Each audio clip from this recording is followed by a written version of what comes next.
নানা জল্পনা কল্পনার অবসান ঘটিয়ে গেল ৫ই জানুয়ারি অনুষ্ঠিত হয় ১০ম জাতীয় সংসদ নির্বাচন।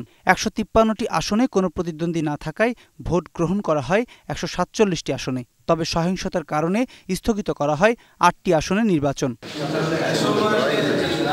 ৩০০ আসনের মধ্যে আওয়ামী লীগ ২৩২টি, জাতীয় পার্টি ৩৩টি, ওয়ার্কার্স পার্টি ৬টি, জাসদ ৫টি, জেপি ১টি, তরিকত ফেডারেশন ১টি, বিএনএফ ১টি, স্বতন্ত্র এবং বিদ্রোহী প্রার্থীরা ১৩টি আসনে জয়ী হয়েছেন।